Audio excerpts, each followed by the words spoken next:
I'm really honored, actually, to present the next delegate.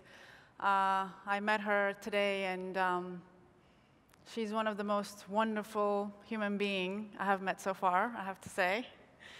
I think she's one of our youngest delegates. She, when she was 14, like most 14-year-olds do, or not, she volunteers at an orphanage because she loves kids and she wants to be around children. And while she's there, she finds out that most of the orphan children were orphaned because they were children of rape victims. And this troubles her very much. She wants to find out why. And she finds out that actually this was happening mostly to stateless people. The highest rate of rape and trafficking was occurring among the stateless people. So she takes herself to northern Thailand on the border of Burma, at 14 still, and there she meets a woman who sort of changes her life. She meets a rape victim for the first time, who shares her story with her and tells her what she went through and how she's been raped and abused for 6 years.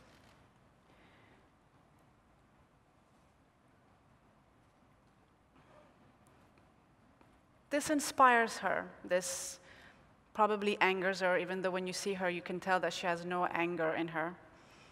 This mostly makes her want to do something about it, make a difference. So she goes back and with her high school friends starts an organization called Voices. And this organization's goal is to help orphans and abused women. So she creates a volunteer program and she does programs that donates for shelters for abused women. She's now at NYU, she's now 19, and she's trying to see how she can better the world further. I feel like she's already done a lot at 19. And I am so excited and so eager to see where she's going to take us next. So please help me welcome this wonderful, wonderful girl.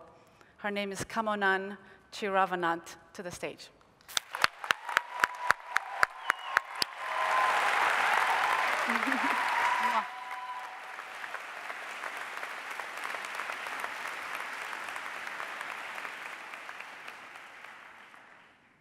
Sawadee ka.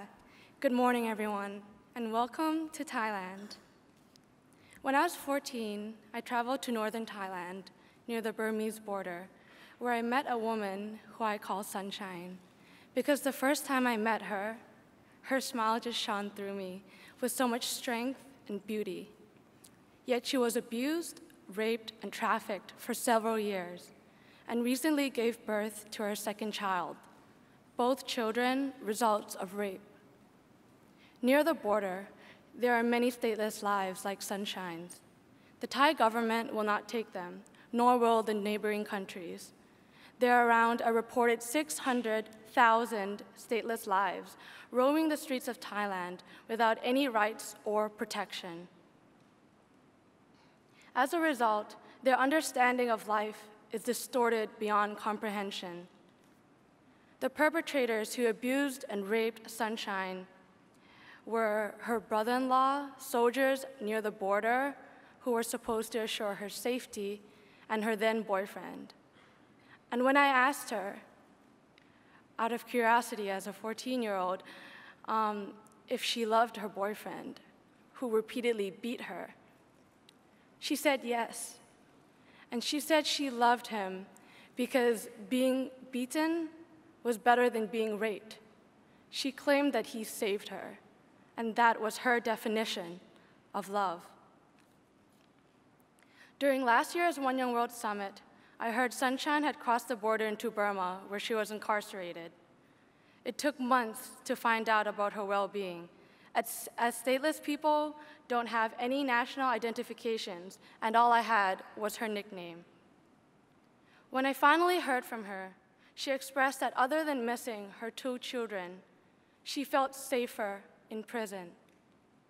So can you all imagine if love meant abuse and safety meant prison? Stateless lives are lived in the shadows, where no matter which way they turn, they would be illegally entering that country.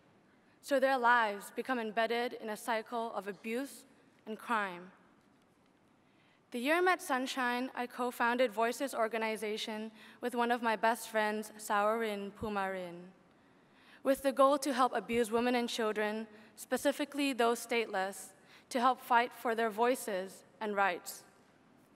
We primarily ran volunteering programs and fundraisers for donations. However, because healthcare and justice system provision policies are rarely implemented for them, we also partnered with a drugstore distributor and delivered bundles of medical aid to them. And we tried to link them with pro bono legal advice to help them attain citizenship, a process that takes about a year per case, because there are so few laws and processes to help them. Though I am proud of our efforts, it is far, far from enough. We were and still are constantly hitting a glass ceiling due to an overly complicated process, corruption, and lack of understanding for what it means to be stateless. Statelessness is a complex issue wrapped in nationalism, pride, and the human predisposition to view kinship and national groups as us and them. Their lives are made of trafficking, rape, domestic violence, labor abuse, drug abuse, and many, many forms of inequality. They have no passport, no driving license, no identity. I don't have all the answers, but I believe the key is to understand that it is not solely the responsibility of governments and legislators. It is the responsibility of us all. Governments can enforce more safety measures and more effective pathways to citizenship. And as the government's most valued asset, the private sector can wield its economic power and influence to say isolating stateless people to crisscross dangerous borders is immoral, and that they are more than willing to help train them, give them jobs, and give them a chance at life. One Young World is a network of aspiring changemakers representing countries from all around the world. Each of us on our name tags has the name of a nation or a state, and we are all proud of the countries from which we represent. But what about Sunshine? And according to the UNHCR, another 10 million like her? What flag could they raise at the opening ceremony? What name would they have on their name tag? Wearing the necklace that Sunshine made for me today,